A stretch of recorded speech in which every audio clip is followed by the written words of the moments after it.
Handicapper Steve here, handicapping the racing from Santa Anita Park here on Sunday. It is the 29th of December, 2024. Don't look the seventh race in Santa Anita, but before I get on to that, remember to please follow me on Twitter, Horse Racing Kit 5 for more selections for race courses around the world, and I mean it around the world. Let's look at the seventh race from Santa Anita, which is the Eddie Logan Stakes. It's going for a purse of $100,000, race for 2-year-olds here. 8 horses are contesting the 1,600-meter journey or a mile on the turf course. Rails are out 20 feet. Gonna take the 8-horse Precision as a top selection. We're gonna go 8-6-2-1 in the superfecta. 8-6-2-1 super. Top selection 8-horse Precision. This 2-year-old going by Expert Eye here. Michael McCarthy trains. Frankie Dettori gets the mount. And other news, also Expert Eye and Frankie Dettori were teamed up together back in what was it, 2018, winning the British Cup Mile for Sir Michael Stout at Churchill on a very boggy turf course. Had him that day. One of the few successes it seems I had in the British Cup Mile. With that being said, I had more than looks this year in the British Cup Mile, so I don't know what I'm saying.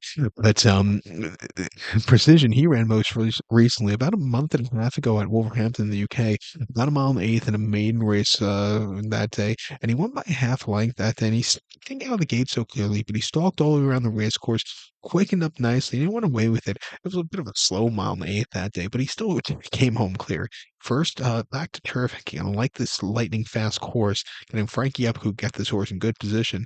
I think this horse could get the job done here today. He ran two back at Redcar in the UK up north at 18th of October on soft ground, a mile in a conditions race, and he finished third by 4 1/4 lengths that day. And he just kind of stalked that day. He moved a little bit late, but he just didn't get a good handle of the ground. I think he's going to like the fast stuff. Coming here to fast ground here today, bred for the mile through and through, showed he could go 2 turns last time out Wolverhampton. I think he's sitting on a good race. I'm going to use him here. I think the 6-horse Artelas for Jeff Mullins and Flavian Pratt can win also. He ran the thoroughbred Aftercare Alliance Stakes at Del Mar a mile on the 1st of November, where he finished eighth by 3 1/4 lengths that day.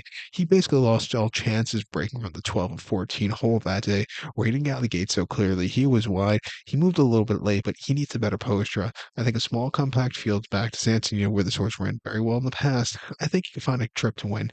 He ran terrifically in the Zuma Beach 2 back, but because he was drifting, he had to be disqualified. A mile here on the 6th of October, he won by a head, but because he was coming out in the lane, he kind of interfered with the second and third place finishers. They placed him third. It was the right call late, but he needs to keep a straight course. He would have kept a straight course. He probably would have won by open lengths, but what can you do there? And then from the rail in Del Mar, juvenile turf at Del Mar on closing weekend, he won by a half a length that day, and closing up the inside, he really took off clear. That was a great ride by Ray Lou that day. He's training well in the Tapeta locally. Come here at 5-2. If he can keep a straight course, he can win. I'll use him in the late pick 4. But to recap my selection for the 7 from Santa Anita, it is the Eddie Logan. I'm going to go take the 8-horse Precision. Give kudos to the 6-horse Artelas. 8-6-2-1 Super. 8-6 in the multi-race. So good luck to him. Please follow me on Twitter at Horse Racing Kit 5. Good luck, everybody.